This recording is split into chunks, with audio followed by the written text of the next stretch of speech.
Hi. Hare Krishna. So we're back in our old stomping grounds, Russell Square. Yeah. Okay. And we're reading Bhagavatam because no matter where you go, no matter what you do, Don't stop reading. don't stop reading Srimad Bhagavatam. So, Canto 3, Chapter 25, Text 41. what's the chapter entitled? Chapter is entitled The Glories of Devotional Service. Yeah, we haven't said that in a while actually. Oh. Okay. Om Namo Bhagavate Vasudevaya. Om Namo Bhagavate Vasudevaya. Om Namo Bhagavate Vasudevaya. Okay. It was actually a little sunny, and all of a sudden the sun has gone behind the clouds. Yeah, we took a while trying to get the verse because we were reading on different devices. By the time we got the verse, the sun's gone, so there you go. Yes. But here we are, and here we go. Right, text 41. The terrible fear of birth and death can never be forsaken by anyone who resorts to any shelter other than myself. For I am the Almighty Lord, the Supreme Personality of Godhead, the original source of all creation, and also the Supreme Soul of all souls. Purport. It is indicated herein that the cycle of birth and death cannot be stopped unless one is a pure devotee of the Supreme Lord. It is said, Harim Vina Na Sritim Taranti. One cannot surpass the cycle of birth and death unless one is favoured by the Supreme Personality of Godhead. The same concept is confirmed herewith. One may take to the system of understanding the absolute truth by one's own imperfect sensory speculation, and one may try to realize the self by the mystic yoga process. But whatever one may do, unless he comes to the point of surrendering to the Supreme Personality of Godhead, no process can give him liberation. One may ask if this means that those who are undergoing so much penance and austerity by strictly following the rules and regulations are endeavouring in vain. The answer is given by Srimad Bhagavatam, Canto 10, Chapter 2, Text 32. Ye anye aravindaksha vimukta manina. Lord Brahma and other demigods prayed to the Lord when Krishna was in the womb of Devaki. My dear lotus-eyed Lord, there are persons who are puffed up with the thought that they have become liberated or one with God or have become God, but in spite of thinking in such a puffed up way, their intelligence is not laudable. They are less intelligent. It is stated that their intelligence, whether high or low, is not even purified. In purified intelligence, a living entity cannot think otherwise than to surrender. Bhagavad Gita therefore confirms that purified intelligence arises in the person of a very wise man. Bahunam janmanam ante jnanavan mam prapadyate. After many births, one who is actually advanced in intelligence surrenders unto the Supreme Lord. Any thoughts on that long paragraph? Yeah, I was just thinking the last line of after many births, one who is actually advanced in intelligence surrenders unto the Supreme Lord. I think for me, it's just gratefulness to Prabhupada. I can't believe anything other than, the fact he came and created this, like a funnel or a tunnel, as it were, to the spiritual world with his movement, with his temples and that. And so, gratitude for making us, me, fall onto the path of the wise man. Definitely shining a light or opening up the path of the wise, those who can take to it. Yeah, even if we're not qualified. So there's the path, just go there. That's what he's doing, Just get on the path. Yeah, last night was with Radhika and friends at the Om Nom and doing Kirtan. And I shared at the beginning, they were asking any realizations. And I shared how we were just doing Harinam in Paris a couple of days ago. on Thursday. And for 4 hours, we were chanting in the streets, and how people were so receptive, you know, all cultures, all backgrounds, all ages, so receptive. I think you're doing a Bhakti Vision about it, right? Yes. The next one won't be on it, but the one after. Anyway, subscribe to Bhakti Vision. Yeah, it's in the description box, the link. Yeah, so, and you'll see people so receptive, and somehow I made this statement that we really, really don't understand what a colossal gift Srila Prabhupada has given, and like what he's brought to the material world. You know, he has, as you said, basically given the path chalked out by Sri Chaitanya Mahaprabhu, who is none other than Lord Krishna himself, and who came to give the Yuga Dharma. And Srila Prabhupada just came and re-established that and made it so accessible and so easy for everybody. So yeah, like you said, gratitude. Gratitude. Without the surrendering process, one cannot achieve liberation. The Bhagavatam says, those who are simply puffed up thinking themselves liberated by some non-devotional process are not polished or clear in intelligence, for they have not yet surrendered unto you, with a capital Y. In spite of executing all kinds of austerities and penances, or even arriving at the brink of spiritual realization and Brahman realization, they think that they are in the effulgence of Brahman. But actually, because they have no transcendental activities, they fall down to material activities. End quote. So that was all a quote from the Bhagavatam, what I just read. One should not be satisfied simply with knowing that one is Brahman. He must engage himself in the service of the Supreme Brahman. That is Bhakti. The engagement of Brahman should be the service of Para-Brahman. It is said that unless one becomes Brahman, one cannot serve Brahman. The Supreme Brahman is the Supreme Personality of Godhead, and the living entity is also Brahman. Without realization that he is Brahman, spirit, soul, and eternal servitor of the Lord, if one simply thinks that he is Brahman, his realization is only theoretical. He has to realize and at the same time engage. Oh my God! Oh my God! Bye bye. Oh my God! Sorry, sorry. It was a spider. I A tiny felt spider. it on me. But it's okay. I felt it on me. Spiders are freaky little creatures that have this potency and power to scare the life out of you. I was wondering, you'd see you on camera because you saw me going like this. I was wondering what the hell was that? I can feel it. Oh. Oh, I am Brahman. I am Brahman. I am Brahman. I'm one. You should have seen the one in the room. Oh. Mayapur. It was like that big. That was the That was just the body. And it was curled up in the corner of the fireplace, and No. she was having a shower. Had to get rid of it. Okay. Yeah. Anyway. Oh, where did it go? It went in your My shoe. shoes, yeah. Yeah, it went in your shoes. I am Brahman. Okay. And the living entity is also Brahman. He has to realize and at the same time engage himself in the devotional service of the Lord. Then he can exist in the Brahman status. Otherwise he falls down.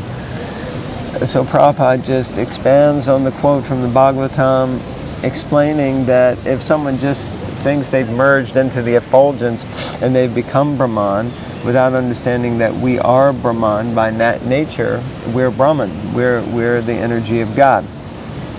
But there's Para-Brahman, there's the Supreme Personality of Godhead.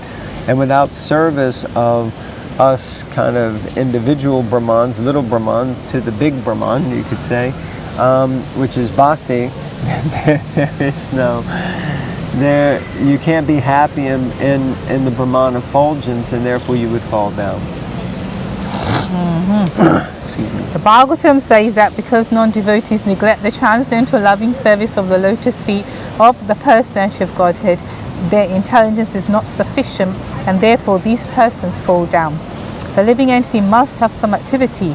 If he does not engage in the activity of transcendental service, he must fall down to material activity. As soon as one falls down to material activity, there is no rescue from the cycle of birth and death. It is stated here by Lord Kapila, without my mercy, Nanyatra Mad Bhagavata.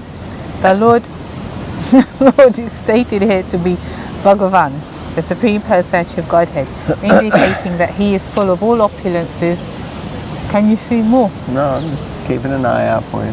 I felt it on me. Come on, come on. Oh, he's full of all opulences and is therefore perfectly competent to deliver one from the cycle of birth and death. He is also called Pradhan because he is the Supreme.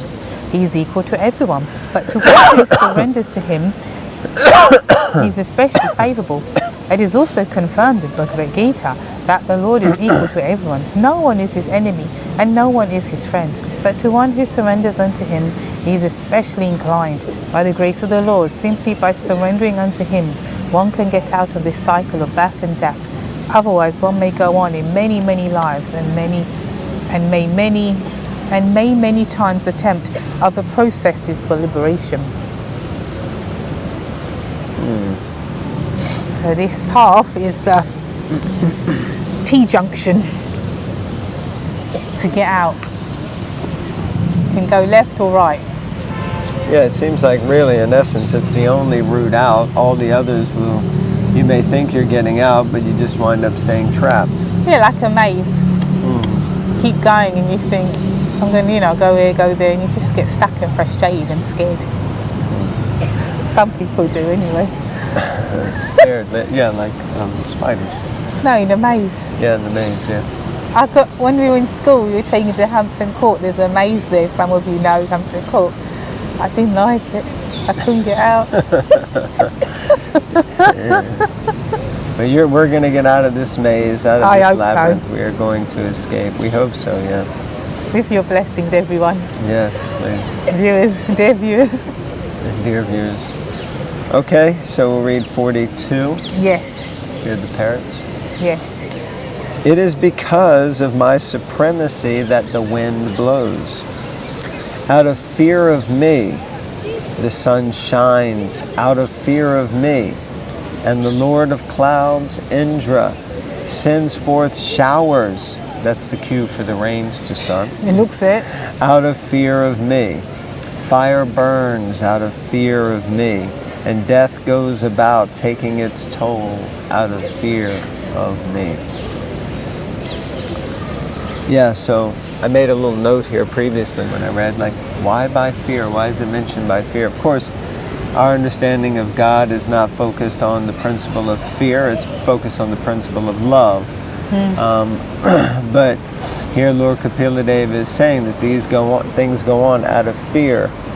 And I guess they say love and hate is two sides of the same coin, so I guess love and fear is kind of the same sort of thing. So we do things, or the saying in English is that you move more quickly away from fear than you do towards,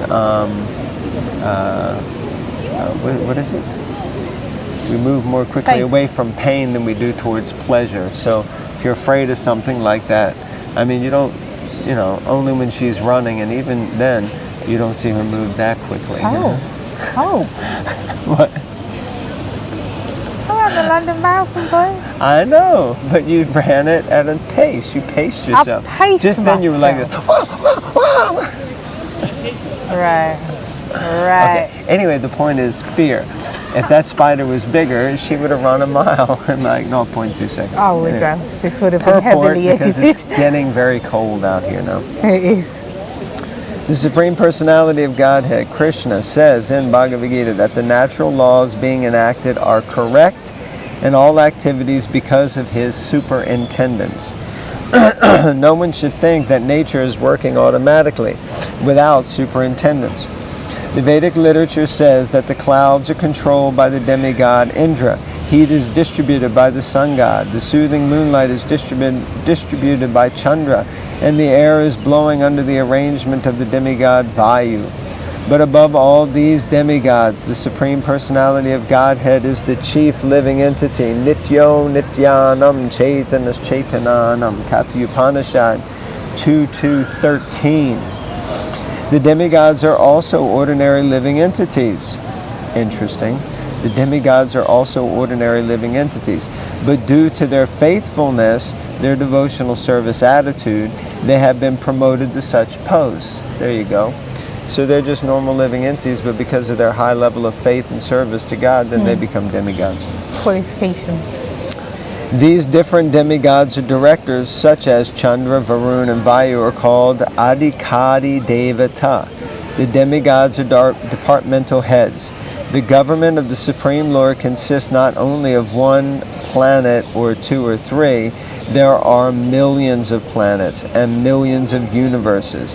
The Supreme Personality of Godhead has a huge government, and he requires assistance. Interesting. The demigods are considered his bodily limbs. These are the descriptions of Vedic literature. Under these circumstances, the sun god, the moon god, the fire god, and the air god are working under the direction of the Supreme Lord. It is confirmed in the Bhagavad Gita, Mayadhyakshena Prakriti Suyate Sachara Charam. The natural laws are being conducted under his superintendence because he is in the background. Everything is being performed punctually and regularly. Well, there you go. So, you think everything is just going on by nature, by its own accord. But underlying in everything is the superintendence of Krishna, of God. And he says, just like pearls are strung upon a thread, and we know that when the pearls are on the thread, you can't see the thread, but the pearl necklace is like that. So the thread is holding everything together, and that's Krishna. Next paragraph. One who has taken shelter of the Supreme Personality of Godhead is completely protected from all other influences. He no longer serves or is obliged to anyone else. Of course, he is not disobedient to anyone, but his full power of thought is absorbed in the service of the Lord.